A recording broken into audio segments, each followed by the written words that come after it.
one moment in Hollywood and Sony Studios in Los Angeles next to movie stars in the next set over. I was just going to enjoy the moment. This past weekend was July 4th, and it celebrates 250 years since the adoption of the Declaration of Independence. So being a history brand, this was a very important milestone for us, and we launched a new subscription called Roots of Revolution that tracks the road from protest to independence. Masterful Leaders for men building business, family, and self. Hosted by Shimshon Meir Frankel. Joining me today is Ari Siegel, the founder and CEO of History by Mail. Ari took a deep personal passion for history and transformed it into a rapidly scaling, seven-figure subscription box empire that puts meticulously crafted replicas of historic documents directly into the hands of subscribers. You might have seen him secure a major deal on Shark Tank with Daniel and Barbara, or heard about his company crossing the 1 millionth letter sent milestone. Ari, it's great to have you on Masterful Leaders. Thank you so much. It's a pleasure to be here. Ari, you built History by Mail into a phenomenal niche business, crossing the $1 million revenue mark primarily through organic growth and gifting platforms like Uncommon Goods. But as you've mentioned, relying on seasonal gifting can box a company in. Now that you've secured backing from Daniel and Barbara, how are you strategically shifting your operational playbook to scale into more evergreen markets like corporate gifting, schools, and museums without losing the intimate, tactile magic that made the product a success in the first place? Well, every market has its own unique challenges. And so each of those took us a while to figure out how to crack, and we're still working on it. I'm personally very interested in the school market because I believe that history is incredibly fascinating and it's often taught in a boring way. A lot of people are bored by history in school. And I believe that when people hold a primary source document in their hands, that magic happens. They light up. Even people who typically don't describe themselves as history buffs, when they hold, let's say, President Abraham Lincoln's original handwriting in a letter, then they start to notice things for themselves. It's interesting how big his S's are and what an interesting word choice. And I didn't know he would speak write like that. And so these are little personal observations that people can make, and it is engaging and draws people in. So my dream is that when we teach history in American schools, that every school kid would be holding a replica of the document that they're talking about. Documents shaped our world.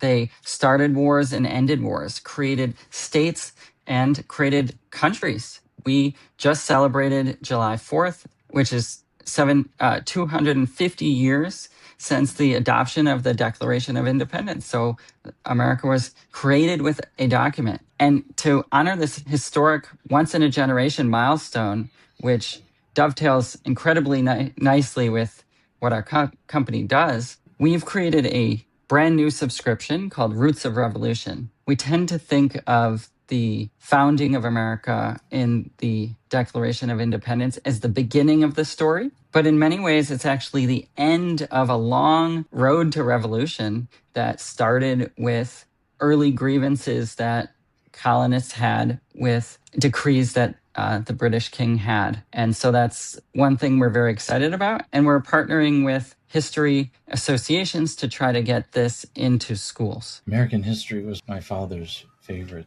subject. I feel terrible because I never really got into it. As you're saying, it was kind of dry. I remember them requiring me to always know names and dates, and that was more important than the actual content. So what is it that you're doing that's getting younger people excited? I hear being able to hold onto a document and look at it. In what way are you able to encourage young people to actually relate to those documents? We're designing questions for reflection and activities that help students take their learning from a document and apply it to their own lives. We're writing a curriculum now. For example, we have Thomas Jefferson's ice cream recipe.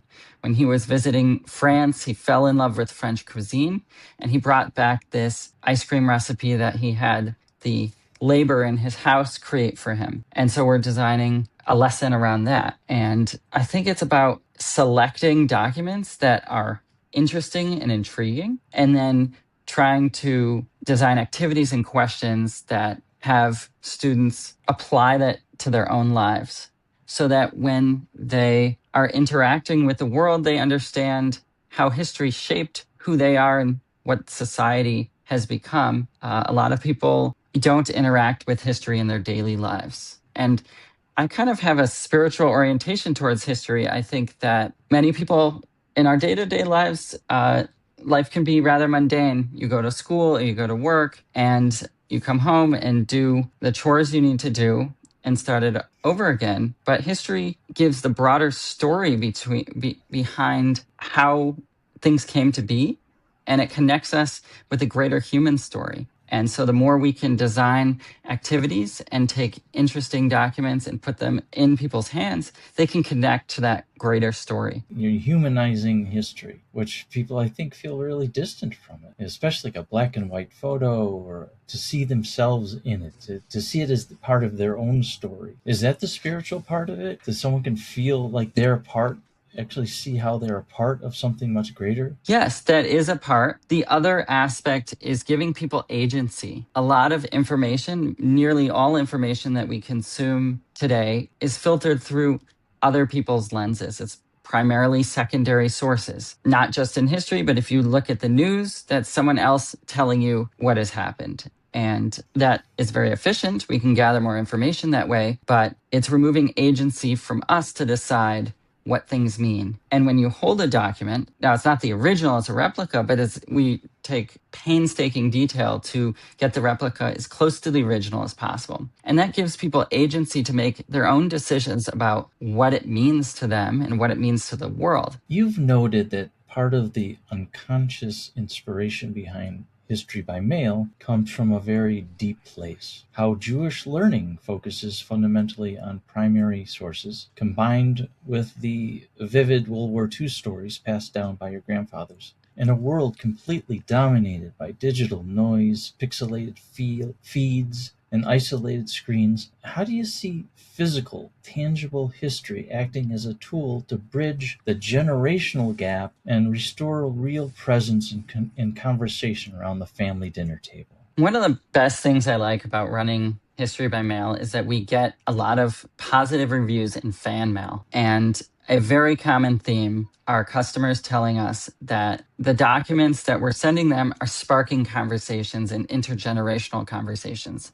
A lot of people buy History by Mail as a gift for their grandparents, or grandparents buy it for their grandchildren or children, and they're coming together around these stories because they're very interesting and they can't wait to share what they're learning with their loved ones. And that then brings in more personal memories. A document might be a springboard for a conversation about what someone else remembers. And so it becomes a vehicle for intergenerational sharing. And as you mentioned, in a digital world, physical, tangible goods are devalued and they're more rare. But being that they are more rare, they have more of a power. So as the world goes more digital, I think we have a competitive advantage as a physical good because people see it as unique. When in a world of email, physical mail is a novelty. And so I personally love getting mail, even if it's junk mail, precisely for that reason. At the end of the workday, every weekday, I go down with my children to the edge of our property and we get the mail. And even if it's junk mail, we're excited because it's just this physical moment and I've spent the whole day on a screen. So I think that's universal, and that is part of being human, is that tactile physical element, and that's not going to go away. This is something that I often share with my clients, and you yourself have young children, and there's nothing better to create a connection with your kids by writing them just a little note. Physically sit down, write something out, whether it be a poem or a inspiring piece that they will hold on to. And I'm sure that you can relate to that if you've ever received a letter from a family member. We often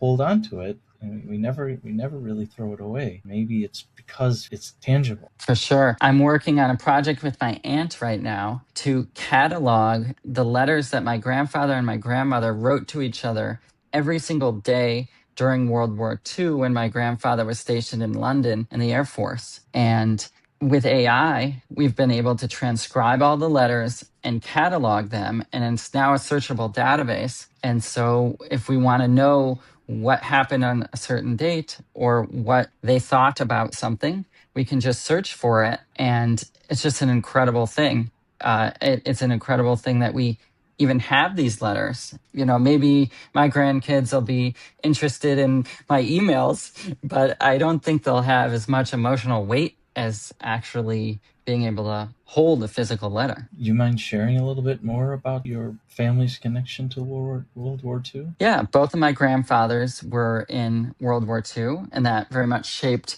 my interest in history and ultimately my career path, because I heard stories from each of them about their experience in the war. My father's father was an accountant for the Air Force, and he was stationed in London. And so every night when the planes came in, he would catalog the missions and the inventory, and then he would play poker. And some of his winnings, he bought two Kiddush cups in London that we use for every family event to this day, every wedding, and that's important to our family. And my mother's father lied about his age and volunteered for the army, even though he wasn't quite old enough, and was stationed in Japan just after the bombs were dropped. And he had stories about how Japanese civilians, nearly everybody he saw, were so afraid of Americans, they would just run away. That's one of the things I remember him talking about. And so these stories very much shaped my experience. There seemed otherworldly, so much incredible adventure. In my daily life, I don't see that type of action. So it seemed like the stuff out of movies. I can totally relate because my father was in the Navy in World War II. Where? He was actually stationed in the South, in America. Why? Because he played ball for the U.S. Navy. He played basketball. They used to do what they called barnstormers. They traveled all over North America, and they played literally in barns. They had basketball courts set up in barns, and it was for morale. Wow. Yeah. So I really believe I'm here today because he said so many of his friends got on boats and never came back. Wow. But because he had a different job to do on American soil, I think that's why I'm here today. And he was also 16 when he joined. My father he was practicing with the Chicago White Sox to pitch, but he was underage, so my grandparents wouldn't sign. They said he has to go to college. So he got a full ride to Michigan State at the time to play basketball, and he was there for a year, and then his older brother called him up from the front lines and said, "I'm being shot at. Join the Navy." So this time my grandmother signed, and he was in such great shape. I guess he went through boot camp pretty easily, and they made him a chief petty officer to train new recruits. But then he traveled around North America playing ball. So you see how the events in history shape our lives so profoundly. And if you don't have that background story, you don't know what came before and how you got to where you are. One more anecdote. He said that the yeshiva boys, most of them were not in great shape, overweight. If you've ever run in a group before in the Army or the Navy and somebody holds you back, that everyone gets punished. So he said everyone else were so angry with them, they wanted to pick fights with them. So imagine this was an era that if you had a beef with someone, you wanted to pick a fight with someone, they actually had a boxing ring. And my father said, they were so weak and overweight. He said, I would fight for them. He said, I fought under the name Kid Yid. That's how they used to settle conflict. Yeah. In the most civil ways you could possibly imagine. No knives, no guns. They would box it out. Wow. Yeah. It's interesting you brought up family history and boxing. My father owns with his brother our family jewelry store, which my great-great-grandfather started in 1889 in Grand Rapids, Michigan. And my brother also works there, so it's fifth generation ownership. And I'm writing a history book on our family jewelry store, and I'm going through all these archives that we have collected over the years. There's 20-some boxes of papers. And I found a letter from the early 40s during World War II thanking my great uncle, who was an Olympic boxing coach at the time, for lobbying against the American participation in the Nazi Olympics in Berlin. He wasn't listened to, and they did go regardless, but thanking him for his efforts. So that's a letter I'm putting in the book. Walking onto the Shark Tank set in front of billionaire investors and millions of viewers is an absolute crucible of high-stakes pressure. I know you spent the better part of a year rigorously prepping, hiring a producer, building flashcards, analyzing every episode, and refining your vocal intonation. When you were standing on that carpet in that exact moment of maximum tension, how did you master your internal state and quiet the noise and access the cognitive clarity needed to deliver a flawless performance? Preparation, as you mentioned, was huge. I felt amazing during that moment. I was not nervous. I was just excited. I had prepared for so long. This is my one moment in Hollywood and Sony Studios in Los Angeles, next to movie stars in the next set over. I was just going to enjoy the moment. And I wasn't speaking to millions of people. I was only speaking to 5 people. And that made it a lot easier. Also, the Sharks are incredibly nice. They put on a show, but in reality, they're very, very nice. And so that helped me calm my nerves. And also, them being nice and me being prepared worked hand in hand. When I walked out at the end, I said to one of the producers, they were so nice. And they said, they're only nice because you were so prepared. So it worked hand in hand. You were ripe and ready. Exactly. And we were invited back. It was a very good episode. And within 3 months, the show asked that I come back and do an update segment. And very few episodes get an update segment. It's a coveted spot. Only one update happens per episode. So it's about a fourth of all people who are on the show. And Shark Tank gets nearly 40,000 applications per year. Of that, they're only taping roughly 200 companies, and roughly half of those air. It's actually less now because the seasons have less episodes. Of those, only a certain percentage get deals on air. And of those, only less than half of the deals actually close in due diligence behind the scenes. Of those, only a certain percentage then air with an update segment. And we were asked within 3 months to come back to do that, which is virtually unheard of because typically the show waits several years until there's enough happening in the company that it's worth telling people an update. So I was just honored to have that. And Daniel Lubetzky, who's our shark, is friends with David Copperfield. And he is the largest private magic museum in the world. And we taped the episode in his museum in Las Vegas, where he allowed us to replicate a letter from Harry Houdini that's in his collection. Okay, Ari, so appreciate you sharing your wisdom with us. Yeah, we simply couldn't have done this episode of Masterful Leaders without you. Thank you very much for the opportunity. On Masterful Leaders, we believe true success is built across every part of life, not just business. If this episode added value to you, subscribe, share it with someone you care about, and join us next time as we continue building the full package.